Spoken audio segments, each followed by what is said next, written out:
Bonjour, mon nom est Stéphane Giraud, je suis en charge du développement des cours de langue et des certifications tout public au sein de l'Institut français d'Allemagne qui compte 10 instituts et j'occupe ces fonctions depuis 2009. Au fil des années, la part du budget dédié à ces campagnes a augmenté pour s'établir à peu près à 4% des recettes de cours en 2024.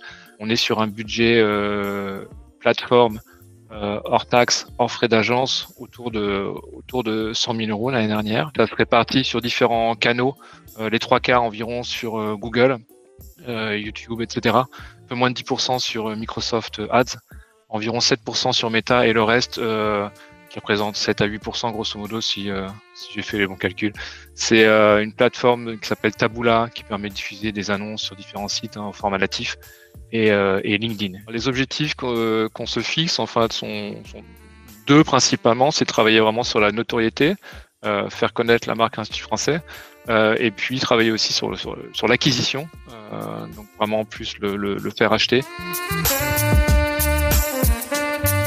On s'appuie vraiment sur les conseils de notre agence qui nous encourage à pousser certains produits. On a développé l'année dernière beaucoup les campagnes qui s'appellent PMax, Performance Max, et les campagnes qui sont vraiment optimales pour la conversion, et puis les campagnes Demand Gen, donc pour générer des leads. C'est ce qui nous a aussi permis d'avoir de meilleures performances en 2024. On a également réduit le nombre de campagnes en search. C'est les campagnes texte qu'on va trouver dans Google Ads, par exemple. On est passé d'une 60aine de campagnes à une 20aine de campagnes un peu mieux ciblées. On a également changé certains paramétrages, par exemple sur les mots-clés, on est passé plutôt sur des paramétrages broad match, c'est-à-dire une portée un peu plus élargie sur les mots-clés. Ça nous a permis aussi de renforcer la visibilité de nos annonces et les performances.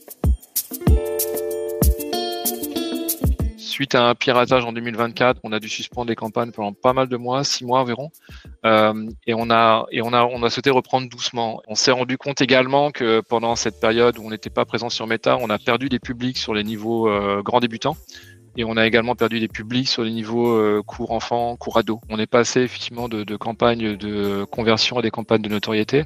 Les campagnes de notoriété nous coûtant moins cher que les campagnes de conversion. On a fait ce choix, on était un petit peu frileux après 2 piratages consécutifs. Et en reprenant, on s'est rendu compte que le minimum de budget qu'on avait investi nous permettait de retrouver les performances qu'on avait sur certains publics, notamment les grands débutants. Au début, on a besoin de un petit peu payer pour apprendre. Il est vraiment nécessaire de passer par cette phase-là. Je pense qu'il est vraiment important d'être présent sur plusieurs canaux. Sur la répartition, je mettrais un gros 70-80% sur Google Ads et le reste sur Meta, Microsoft Ads. Vraiment de travailler sur la conversion, sur du faire vendre et puis de pouvoir mixer notoriété et conversion. Encore une fois, la première année, c'est une année d'apprentissage assez importante, être en optimisation permanente, analyser les performances des campagnes régulièrement, puis essayer d'optimiser les campagnes.